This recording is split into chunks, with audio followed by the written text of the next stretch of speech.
Hi everyone, today's video is a bit different and it's not going to be a painting tutorial.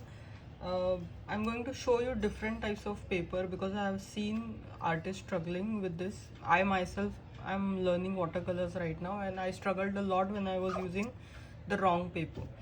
So I'm going to show you three different types of paper that you can get in the market. This is the normal printer paper. As you can see, this is very thin and it's easily foldable because this is not thick enough.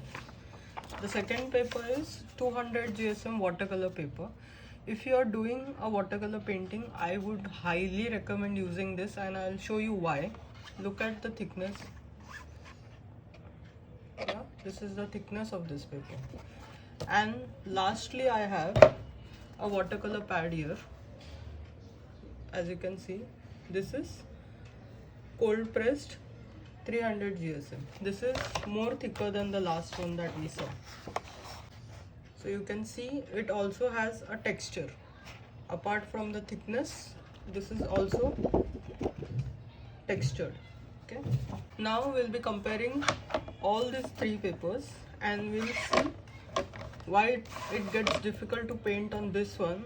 And I was painting on this printer paper for a long time without knowing that it's ruining my painting, because watercolors don't spread very easily on this one.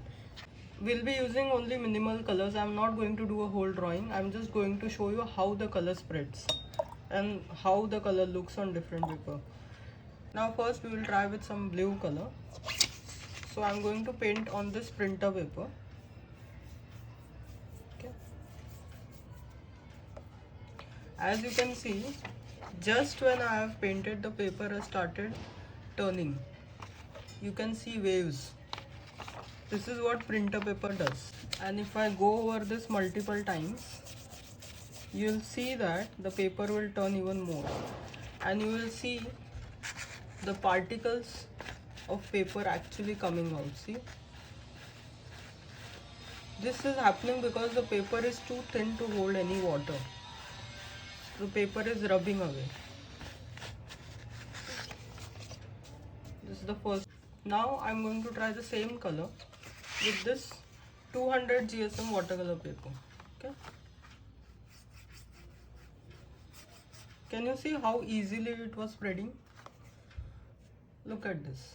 The paper is not turning and the particles, the paper particles are not yet coming out. You can see mild texture in it, but I can still move the paint around. Okay. Paper is not twisted or turned. Just look at two of these. Now the 300 GSM one. Can you see? This is even more easier. It spreads very easily. Now if I add more water and try to spread it around, it will spread around. This is the difference.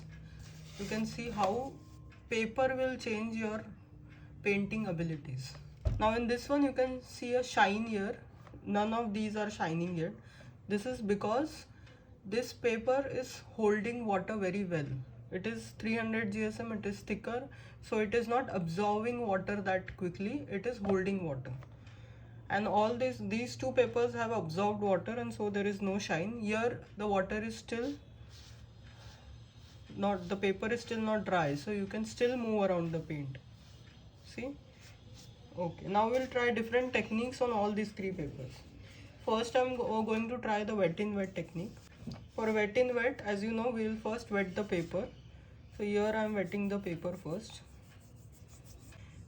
When I spread black paint here, the paper has already turned and the paint is not spreading that evenly. You can see there is a blob of water here. If I try to spread it, the paper is moving away with it. There are particles of paper like we had in the first time. See, paper itself is coming off. So if you're trying to do blending with this one, it's not going to happen. In this paper you can't blend colors at all. You can't paint, forget blending. Now I'm going to try the same wet in wet technique for the black color in 200 GSM watercolor paper. I'm wetting the paper first.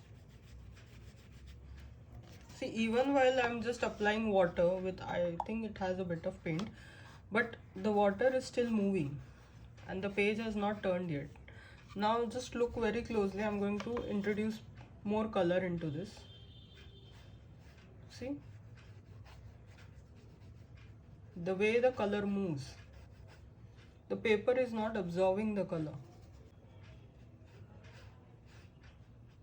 This is how I can create gradients of one color itself, because the paper is not absorbing the water so quickly. You can see the difference in both here.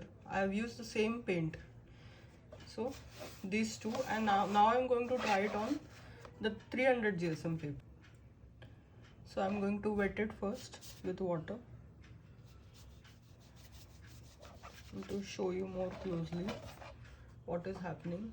Here you can see the shine. It's not just because of the light, but because the paper is not absorbing that much water with that speed.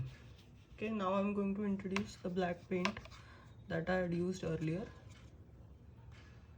You can see how it is spreading. I can move it around very, very, very easily.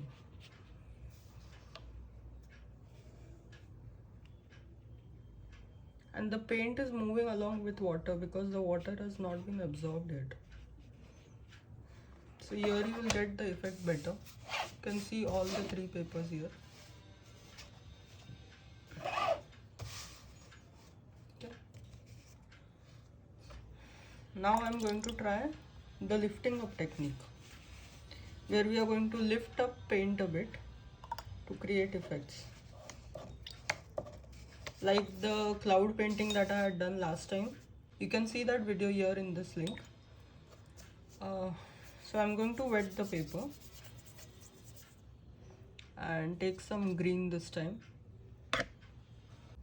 Now since I have wet paper, the paper has turned. This is printer paper. It's usually 70 or 80 GSM, so it's very thin to hold any water. So it's turning quickly because it's not meant for watercolors. So I've applied green here. I'm going to try to lift up some paint with some tissue paper. As you can see, the paint is lifting up, but it's not creating that effect, the effect that I need, because the page has turned already, as you can see. Now I'm going to try the same technique on this one, the 200 GSM paper.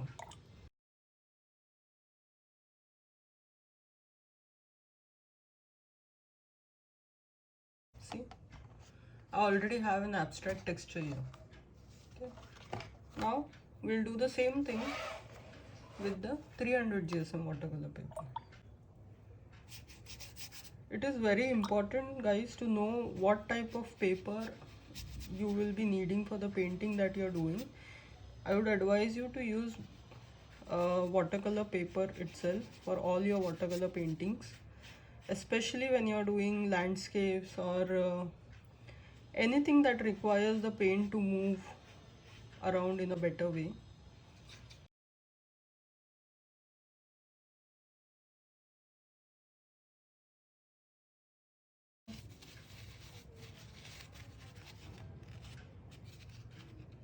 So the 200 GSM one is drying up, but you can see the lifting up technique doesn't work very well with this one.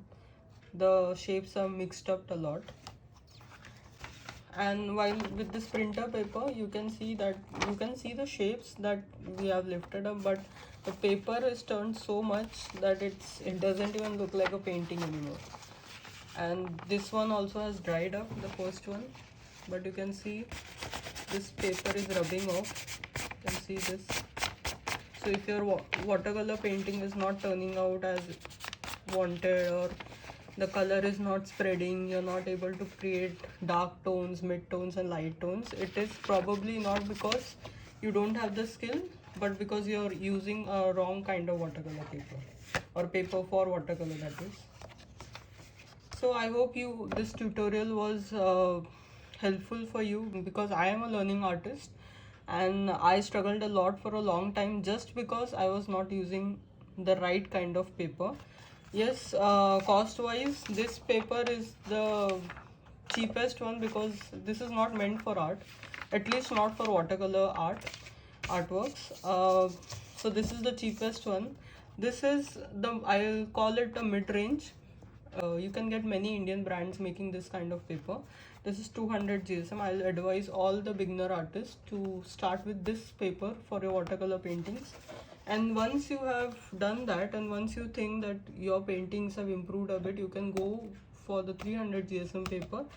And there are more thicker papers available. There are cold pressed, hot pressed, and if you want me to make a video on different types of watercolor paper itself, do tell me in comments, guys. I would be happy to make one for you. Thank you for watching this video, and don't forget to like, share and subscribe.